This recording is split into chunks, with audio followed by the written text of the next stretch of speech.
এই দেখুন কত বড় কলসি। তো কলসিটা কে দিয়েছে দেখুন, নাম লেখা আছে, নাম লিখে পাঠিয়েছে রমণী। রমণী হচ্ছে আমার একটা দিদা, নদিয়া গেছিলো মা, তখন দিদাকে দিয়ে পাঠিয়েছে এটা। আর দিদাকে কি ফোন নাম্বার চাইলে দিদার কাছে, দিদা বলে রমণী, নামটা বলে দেয় দিদা। শান্তর জন্য পাঠিয়েছে বিশেষ করে কলসিটা, তোমার জন্য কিন্তু এটা। তুমি ফোন নাম্বার চাইছিলে বলে কলসিটার নাম লিখে পাঠিয়েছে। করি তো ফোন আমি নাম্বারে। আজকে একটা মজার পরোটা বানাবো, তো বানাতে সহজ, খাতে খুব আস্বাদ। তো তোমরা দেখো যে আমি কি করে মজার পরোটা বানাই। পরোটাটা বানানোর জন্য আটাটা মেখে নেব। তা আটাটা যদি ভালো করে মাখা হয় তবে কিন্তু পরোটাটা ভালো হবে। আটার মধ্যে দিয়ে দেবো 1/2 চামচ লবণ। এবার অল্প অল্প করে জল দেবো আর মাখবো আটাটা।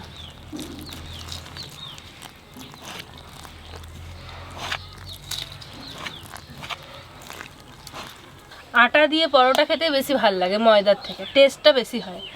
আর আটাটা যেইভাবে আমি আজকে মাখছি সেইভাবে যদি মাখানো হয়, পুর ভরার সময় যখন বেলা হবে তখন ফাটবে না। এই দেখুন ধনে গাছে কীরকম ফুল এসছে, আর এই যে ধনেও হয়েছে ছোটো ছোটো। এখন আর পাতা এখন একটু খাওয়া যাবে, আর কদিন পরে এই পাতাই খাওয়া যাবে না। সব গাছে গাছে ফুল এসছে যে।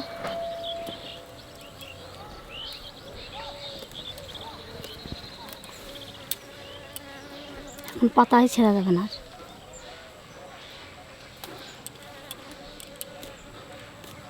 এই দেখুন সব জায়গাতে ধনে, কোথায় পাতা ছেড়বো, পাতা বেশি ছেঁড়াই যাবে না। আমাদের করে কাটে লঙ্কা গাছে লঙ্কাই আসবে, ওই কালো লঙ্কা গাছটায় ধরাইছি, বড় হয় না বড় হয় না, চাই নতুন আলু তো খোসা মোটা হয়নি, পাতলা পাতলা একবারে।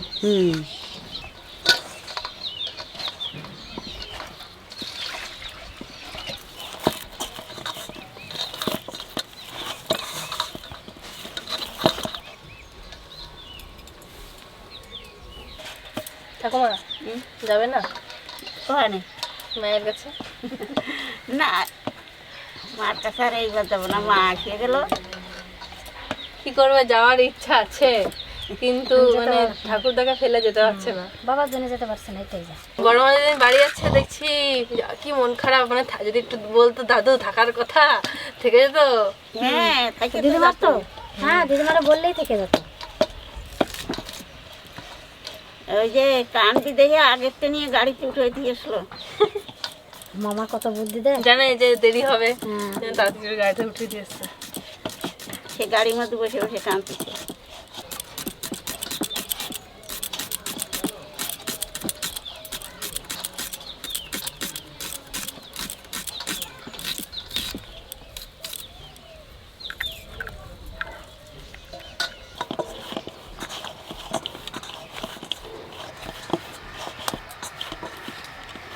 আটা মাখা হয়ে গেছে, এখন একটু ঘি দিয়ে ভালো করে মাখিয়ে নেব।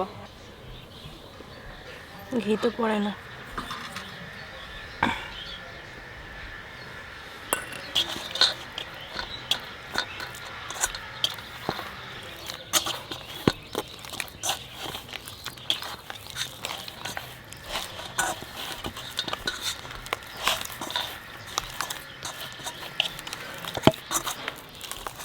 আটা তো মানে আমি সেই কখন থেকে মেখে যাচ্ছি। আটাটা ভালো করে মাখতে হবে, তাহলে পরে পরোটাটাও ভালো হবে। আটা মাখা হয়ে গেছে, এখন আটার গায়ে একটু তেল মাখিয়ে রেখে দেবো।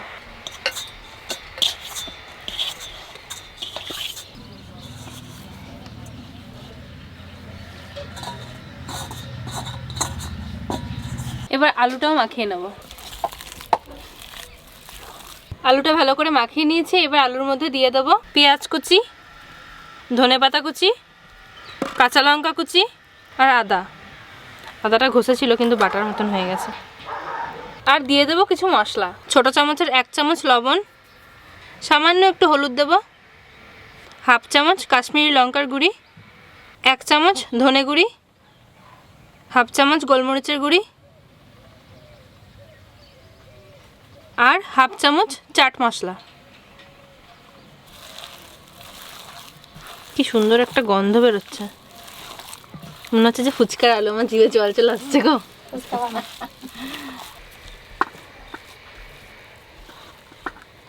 সব কিছু মাখানো হয়ে গেছে, এবার আমার বেলার পালা।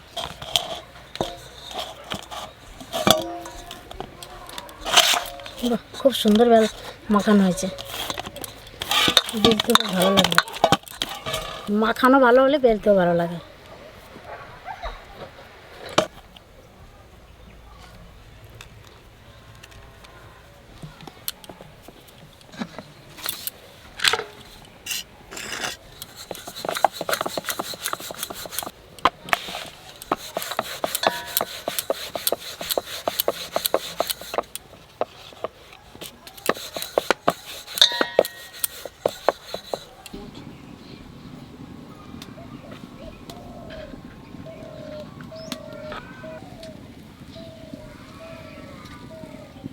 কোনায় লাগলে পরে বেলা যাবে না। হ্যাঁ, এই কোনায় লাগলে পরে বেলা যাবে না, তাহলে এর সঙ্গে জোড়া লাগবে না, মিশবে না। মিশবে না।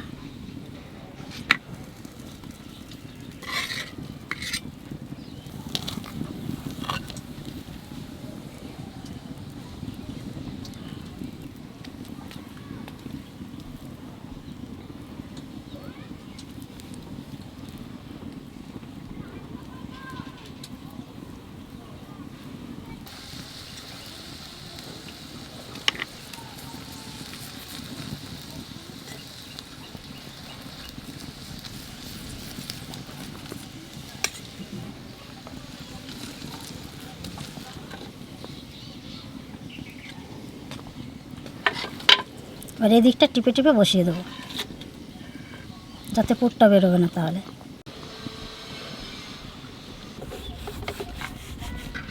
প্রথমে এই কোনায় কোনায় একটু বেলে নেব, মাঝে চাপ দিলে পুরটাও বেরিয়ে যেতে পারে।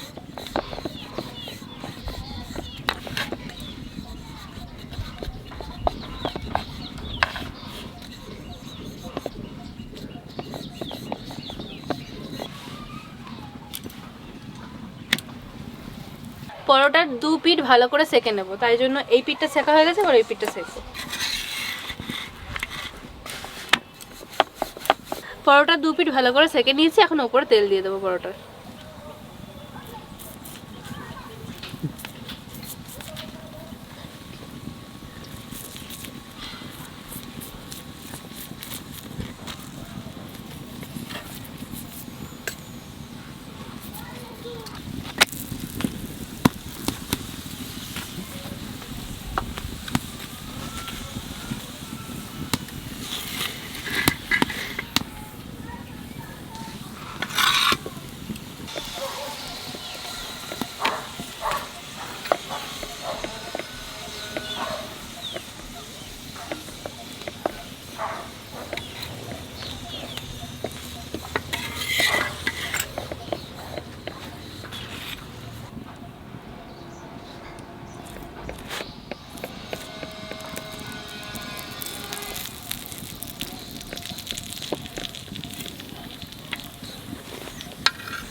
ঘিতে ভাজছো মা?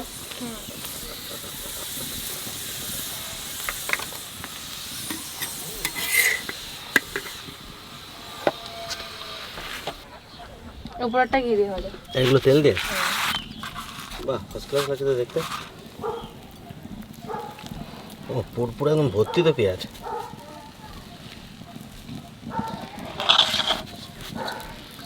এটা দেখি তো টেস্ট করে খেয়ে।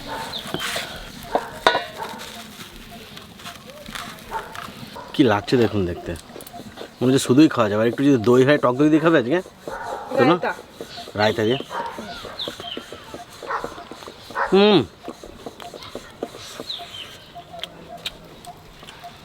আলু পরোটার চেয়ে অনেক বেশি টেস্ট আলু পরোটাই, কিন্তু পেঁয়াজটার জন্য এত বেশি টেস্ট লাগছে। আর উপরটা ক্রিস্পি, ফার্স্ট ক্লাস লাগছে। কিচ্ছু লাগবে না, শুধুই খাওয়া যাবে।